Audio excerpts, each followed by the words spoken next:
Okay, I'm going to talk a little bit about the pre-feeding. It's really hard to know what to do because there's not many fish being caught at the moment. So we're on a bit of a line out having a practice. So Will is going to feed a bit more bait than me and so's Mick, but I'm going to take it dead steady. So I've wetted up a bit of the ground bait that we've shown you, and it's nice and sloppy in there. Hopefully it'll probably come out within the first 2 or 3 feet. I'm going to put 2 or 3 of those in, see how accurate I am, probably 3, and then I'm going to go over the top nice and tight with a window with some worms in, see if I can focus one. That's the plan. Let's see how we get on. Right, whenever you're ready, lads.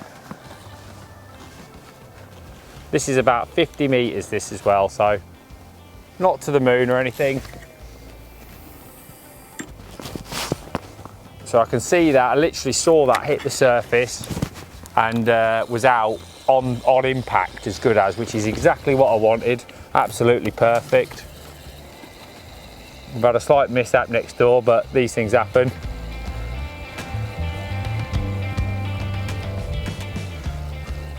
But you can see there that when that hit the water, if we managed to get it, literally it's hitting the water and bait's coming out. So that's what I'm doing. I'm not loading this in here at all. So look, can you see how like all soft that is? It's just literally hanging out the feeder. I just give that a little clean so it casts out reasonably. But you can see there, it's all nicely in there. Let's chuck that out again. Yeah, that's really bang on. Really happy with that. I think it's coming out pretty much as it's hitting the water, which is exactly what I want. So I'm really chuffed. There is an odd micro pellet in there, a very odd pinky in there as well. So literally nothing. It's just to cause a bit of a smell in the water, a bit of colour, bit of attraction. And I'm going to do that one more time. This is a 6 square, look, 50 gram cage. So the idea being that I haven't got any issues reaching the spot or anything. There's a bit of a stiff wind slightly towards us, slightly across us, which is horrible. Look, there you go, it is again. One more. And we'll see. It's just about,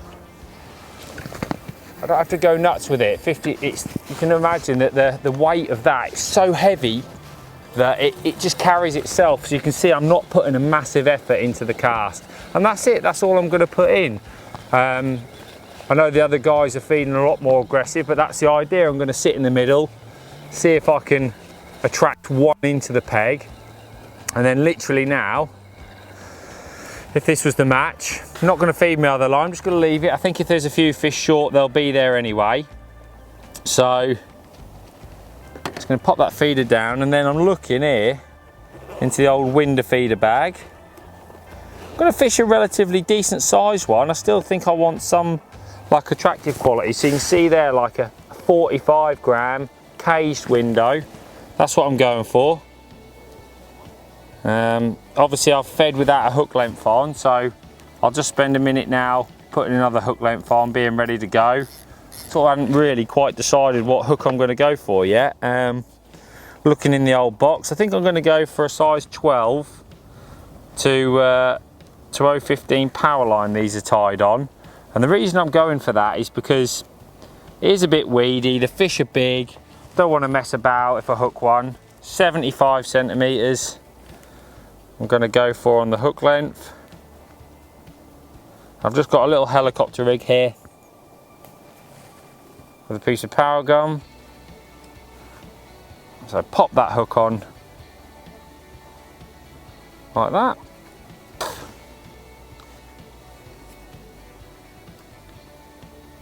So I don't know if you can see that there, look, that's a piece of power gum there, just off my helicopter rig. And then starting hook bait, I'm going to go for trusty old 3 maggots, live maggots as well I've gone for here, 3 red maggots, you see that on a 12. And then all I'm going to do with this feeder, I've done a really nice worm sort of mush. It's almost neat worms with just a bit of ground bait holding it together. I'm just using that. There you go, look, in the cage window.